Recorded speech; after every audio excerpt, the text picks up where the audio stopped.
ফরিদপুরের সরকারি সুবিধা পাইয়ে দেওয়ার প্রলোভন দেখিয়ে এক বিধবা নারীকে প্রতারণার মাধ্যমে আবাসিক হোটেলে নিয়ে গিয়ে নির্যাতনের অভিযোগ উঠেছে এক স্থানীয় ব্যক্তির বিরুদ্ধে। অভিযুক্ত ব্যক্তি স্থানীয় একটি রাজনৈতিক পরিবারের সদস্য বলে এলাকাবাসীর দাবি। ঘটনাটি নিয়ে এলাকা জুড়ে চাঞ্চল্যের সৃষ্টি হয়েছে। ভুক্তভোগী ওই নারী ফরিদপুর পৌরসভার বাসিন্দা। দীর্ঘদিন ধরে চরম দারিদ্র্যের মধ্যে দিন কাটাচ্ছেন তিনি। প্রায় 10 বছর আগে স্বামীর মৃত্যুর হওয়ার পর থেকে একমাত্র সন্তানকে নিয়ে অন্যের বাড়িতে কাজ করে জীবিকা নির্বাহ করছেন। তার বসবাস একটি জরাজীর্ণ টিনের ঘরে, যেখানে ন্যূনতম আসবাবপত্র নেই। ঘরে টিনের চালা বৃষ্টির সময় পানি চুইয়ে পড়ে, যা আটকাতে উপরে প্লাস্টিক ও পলিথিন টানিয়ে রাখা হয়েছে। এই মানবতর জীবনযাপনের মধ্যেও এখন পর্যন্ত কোনো সরকারি সহায়তা পাননি বলে জানান তিনি। ভুক্তভোগীর ভাষ্যমতে সম্প্রতি তার প্রতিবেশী সুজন শেখ তাকে ফ্যামিলি কার্ড ও বিধবা ভাতার কার্ড করে দেওয়ার আশ্বাস দেন। দারিদ্র্যের চাপে এবং সরকারি সহায়তা পাওয়ার আশায় তিনি সুজনের কথায় বিশ্বাস করেন। সুজন তাকে জানান কার্ড তৈরি করতে উপজেলা পরিষদে যেতে হবে। ঘটনার দিন সকালে প্রায় 9টার দিকে সুজন শেখের সঙ্গে রিকশাযোগে রওনা হন ওই নারী। প্রথমে তাকে শহরের গোয়ালচামট এলাকায় পুরাতন বাস টার্মিনালে ভাঙ্গা রাস্তার মোড়ে নিয়ে যাওয়া হয়। এরপর সেখান থেকে নতুন বাস টার্মিনালের দিকে কিছুটা পথ হেঁটে একটি আবাসিক হোটেলের সামনে নিয়ে যাওয়া হয়। ভুক্তভোগী জানান সেখানে পৌঁছে তাকে বলা হয় এটি নাকি সংশ্লিষ্ট অফিস। সরল বিশ্বাসে তিনি সুজনের সঙ্গে হোটেলের ভিতরে প্রবেশ করেন। এরপরই তার উপর নির্যাতন চালানো হয় বলে অভিযোগ করেন তিনি। ঘটনার বর্ণনা দিতে গিয়ে কান্নায় ভেঙে পড়েন ওই নারী। তিনি বলেন, আমি তো কোনো অফিস চিনি না। সুজন যেভাবে বলেছে সেভাবেই গিয়েছিলাম।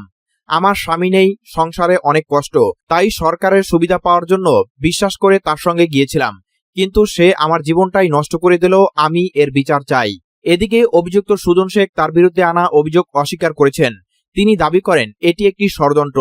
তার ভাষ্য অনুযায়ী ওই নারী মাঝে মাঝে তার বাড়িতে আসতেন এবং ঘটনার দিনও তিনি তার বাড়িতে গিয়েছিলেন। তিনি বলেন, সেদিন ওই মহিলা আমার বাড়িতে আসে। কোনো এক কারণে আমি উত্তেজিত হয়ে তাকে লাথি মারি। এরপর থেকেই সে আমার নামে মিথ্যা অভিযোগ দিচ্ছে। তবে স্থানীয় একাধিক ব্যক্তি জানিয়েছেন ভুক্তভোগী নারী দীর্ঘদিন ধরে দারিদ্র্যের মধ্যে জীবনযাপন করছেন এবং বিভিন্ন সময় সরকারি সহায়তার জন্য চেষ্টা করে আসছিলেন। তারা আরো জানান অভিযুক্ত সুজন শেখ স্থানীয় কিছু রাজনৈতিক নেতাদের ঘনিষ্ঠ হওয়ায় এলাকায় প্রভাবশালী হিসেবে পরিচিত। ঘটনাটি জানাজানি হওয়ার পর এলাকায় ব্যাপক প্রতিক্রিয়া সৃষ্টি হয়েছে। স্থানীয়দের অনেকে এই ঘটনার সুষ্ঠু তদন্ত ও দোষীর শাস্তির দাবি জানিয়েছে।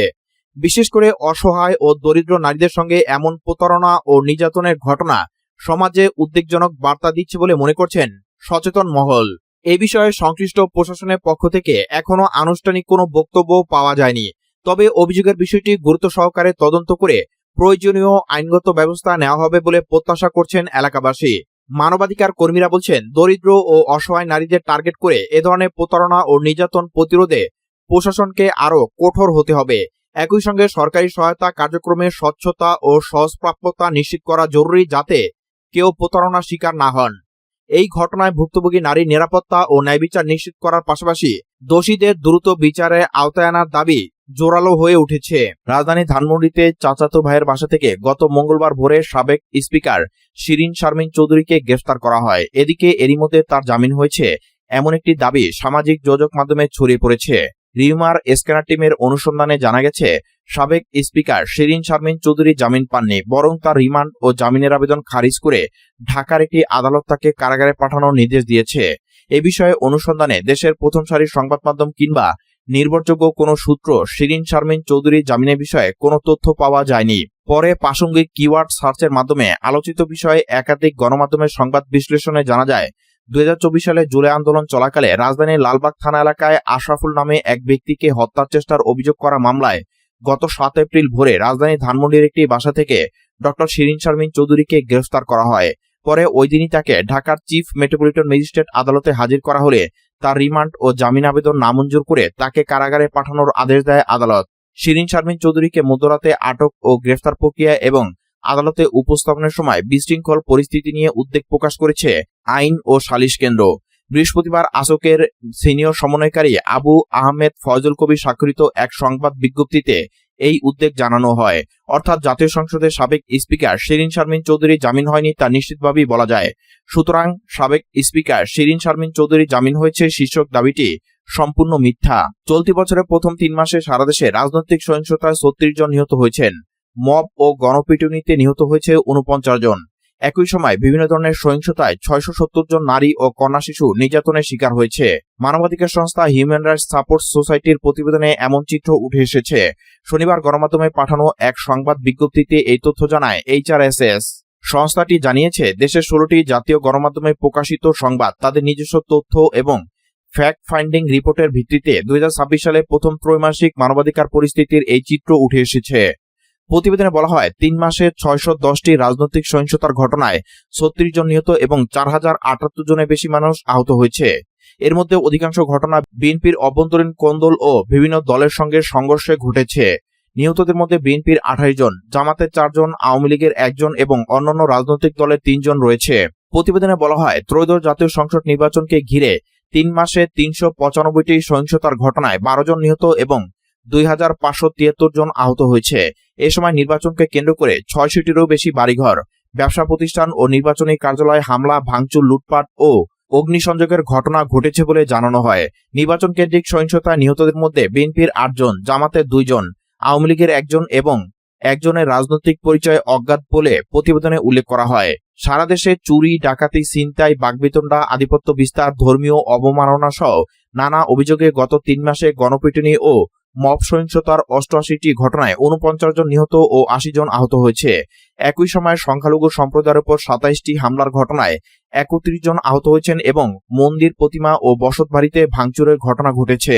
ইলেকশন ইঞ্জিনিয়ারিং এর ২ জন রাজসাক্ষী পাওয়া গেছে বলে মন্তব্য করেছেন বিরোধী দলীয় নেতা ও জামাত ইসলামের আমির শফিকুর রহমান। শুক্রবার সন্ধ্যায় সংসদ অধিবেশন থেকে ওয়াকআউটের পর তিনি এ মন্তব্য করেন। শফিকুর রহমান মনে করেন, সরকারি দল স্ববিরোধী অবস্থান নিয়ে জাতির মধ্যে আস্থাহীনতা তৈরি করেছে। তিনি আরো বলেন, এই পার্লামেন্ট নিয়ে অনেক কথা আছে, এই নির্বাচন নিয়ে অনেক কথা আছে।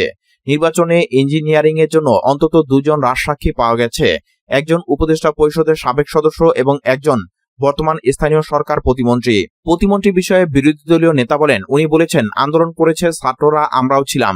তবে ক্যাপ্টেনের হাতে প্রফেসর ইউনূস লন্ডনে গিয়ে ট্রফি তুলে দিয়ে এসেছেন। ট্রফি যদি ওখানেই দিয়ে থাকেন তবে কিসের নির্বাচন? তাহলে তো নির্বাচনে ভাগ্য যোগাযোগ করে পর্দার আড়ালে ঠিক করে জাতিকে ব্ল্যাকমেইলিং করা হয়েছে। শফিকুর রহমান বলেন, আমরা দেশবাসীকে কথা দিচ্ছি, জনগণের অধিকারের পক্ষে লড়াই করতে গিয়ে আমরা চুল পরিমাণ কোনো ছাড় দিব না। বিরোধী দলীয় নেতা বলেন, আমাদের অবস্থান অক্ষুণ্ণ থাকবে। আমাদের এই লড়াই জনগণের অধিকার আদায়ের লড়াই। জনগণের গণরায়, গণভোটের রায় বাস্তবায়ন হলেই আমরা মনে করি সব সমাধানের রাস্তা খুলে যাবে। সংসদে আমরা এর সুবিচার পাইনি, ইনশাল্লাহ জনগণের কাছে সুবিচার পাব। আমরা জনগণকে নিয়ে সেই দাবি আদায় করে ছাড়ব।